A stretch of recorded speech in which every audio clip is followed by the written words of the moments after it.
Oi, pessoal, tudo bem? Tô me sentindo muito blogueirinha, porque a gente tinha combinado, né, de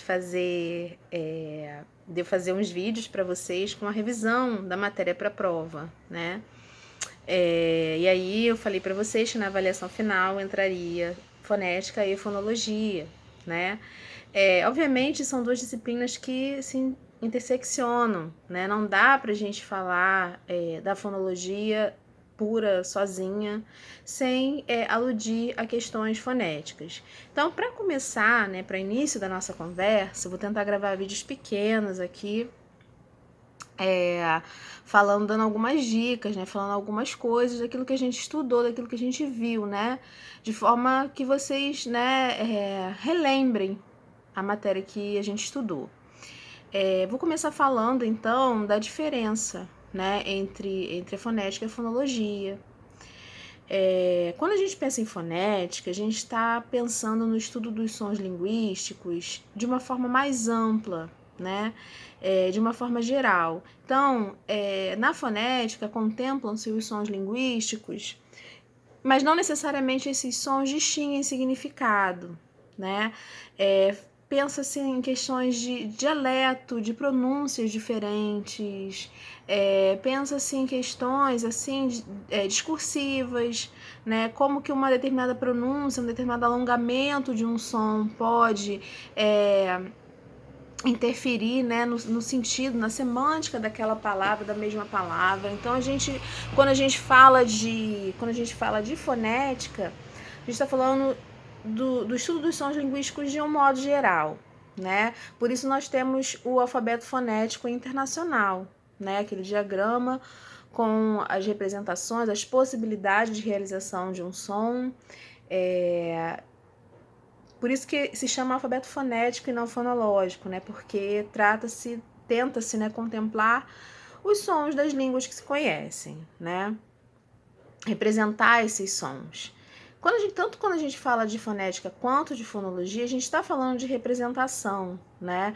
A gente está falando de uma questão muito abstrata, porque representar os sons da fala, né, acaba sendo um processo de abstração.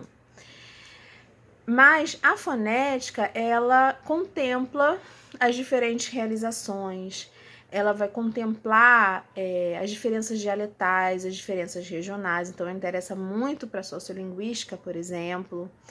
Já a fonologia, quando a gente fala de fonologia, a gente está falando do sistema linguístico, da representação do sistema de sons linguísticos de um determinado idioma. Então, por isso falamos de fonologia do português, fonologia do inglês, fonologia do francês e etc. E quando falamos de fonologia, estamos pensando naqueles sons que são distintivos de significado. Então, já não interessam muito as diferenças dialetais, as diferenças de pronúncia de uma região para outra, de um falante para outro, de uma comunidade de fala para outra, né? Na fonética, a fonética ela se divide em algumas partes, né? A que nos interessa mais é a fonética articulatória, a que interessa os estudos da linguagem, né? De forma mais relevante, né? É a fonética articulatória, mas a gente tem a fonética auditiva, a gente tem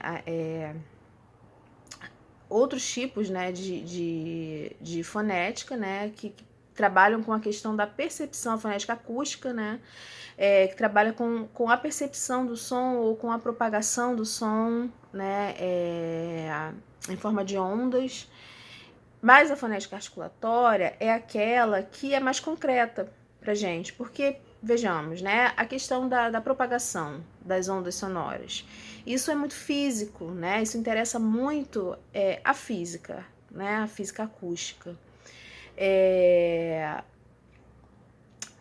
A gente não consegue, né, mensurar, né, existem aparelhos, né, que medem as ondas sonoras e tudo, mas para uma aplicação nos estudos da linguagem, fica algo muito mais abstrato do que já é, né, o próprio estudo em si, né, dos sons linguísticos. A fonética auditiva trabalha com a percepção do som, com a percepção do falante, o que é algo muito mais subjetivo. Subjetivo sempre vai ser, né? Mas a fonética auditiva, por ser muito perceptual, é muito difícil, né, medir como que um falante percebe, como que um falante recebe nos seus ouvidos essas ondas sonoras. Já a fonética articulatória é aquela que trata de como os sons são produzidos pelo aparelho fonador.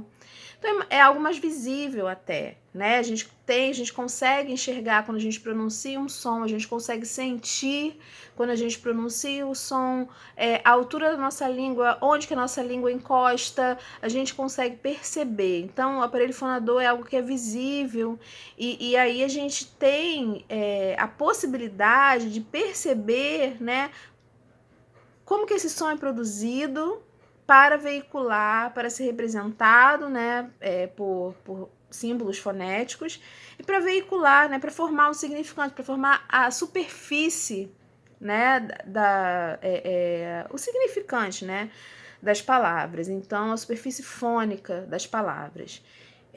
Então, para nós, para os estudos linguísticos, interessa muito mais a fonética articulatória. No próximo vídeo a gente vai falar do aparelho fonador, então, e aí a gente já viu, né, resumindo rapidinho, né, que a fonética é mais ampla, ela faz um estudo dos sons linguísticos de uma forma geral, que não necessariamente precisam distinguir significados, interessa muito mais a sociolinguística, e a fonologia é um estudo mais restrito a um determinado idioma, né, que trabalha de forma sistêmica com a representação do sistema de sons que são produtivos, que são funcionais, que distinguem significado numa determinada língua. E por isso que nós temos que o fonema é a menor unidade distintiva de significado, é um feixe de traços distintivos. Tá bem, pessoal? Então, no próximo vídeo a gente vai falar sobre o aparelho fonador. Beijos!